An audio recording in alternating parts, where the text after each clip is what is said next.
Hello friends, आज हम पढ़ेंगे क्लास 12 मैथमेटिक्स। टॉपिक है हमारा मैट्रिक्स या आव्यूह। प्रश्नावली है हमारी 3C। क्वेश्चन नंबर है 5। स्टार्ट करते हैं। कह रहा है a डैश इक्वल टू -2 3 1 2 तथा b इक्वल टू -1 0 1 2 है, तो a प्लस 2b का होल ट्रांसपोज ज्ञात करो। ट्रांसपोज को जैसे मैंने बता दिया आपको कि ए ट्रांसपोज लिखें या ए डैश लिखें, बात बराबर है। ठीक, कई किताबें ट्रांसपोज लिखती हैं और कई किताबें डैश लिखती हैं इसको। तो अब क्या करेंगे, हमने दिया है, ये हमने इस वजह से नोट कर लिया है कि आपका समय खराब ना हो, इस वजह से हमने इसको पहले नोट कर लिया जो जो हमारा दिया गया है। ठीक, अब हमें ज्ञात क्या करना है, a प्लस 2b का होल ट्रांसपोज ज्ञात करना है। तो हमें a की वैल्यू चाहिए और b की वैल्यू चाहिए, जिसमें हमारी b की वैल्यू तो हमारी दी गई है और a की वैल्यू हमें निकालना पड़ेगा। क्यों?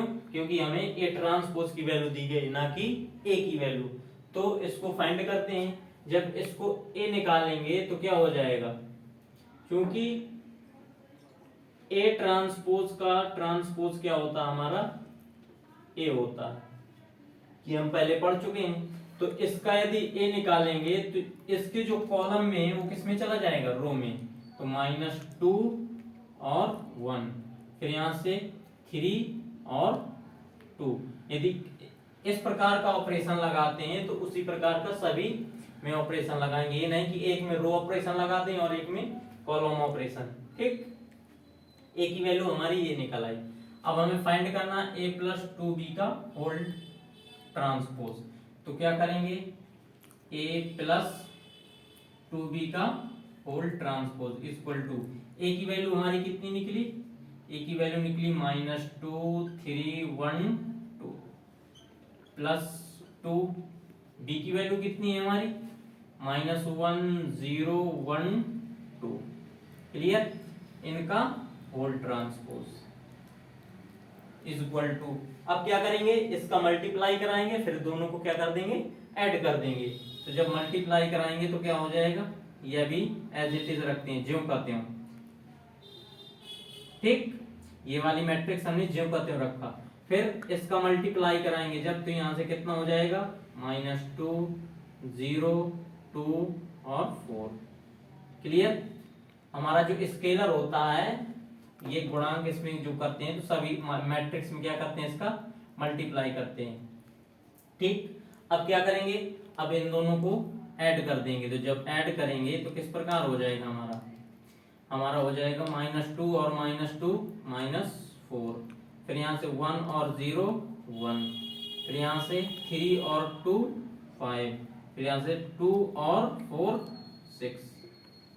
क्लियर, अब इसका क्या निकालना है, ट्रांसपोज। जब इसका ट्रांसपोज निकालेंगे तो जो रो में है वो किस में आ जाएगा, कॉलम में, और जो कॉलम में है वो किस में, रो में।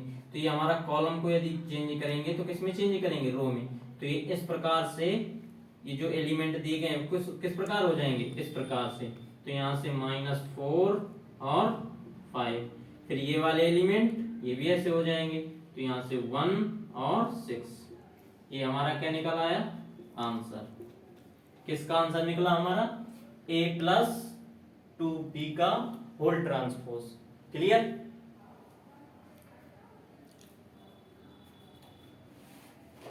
इसी प्रकार से हम ढेरों सवाल बना सकते हैं। ठीक, इसका वैल्यू हमने ये फाइंड कर ली।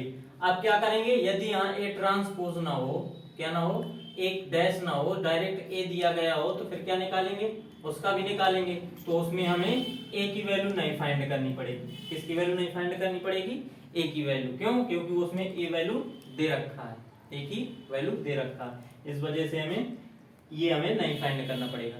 ठीक, सो फ्रेंड्स, उम्मीद है आपको लेक्चर समझ में आया होगा। यदि लेक्चर समझ में आया हो तो लाइक करें, शेयर करें, कमेंट करें और सब्सक्राइब करें। Thank you.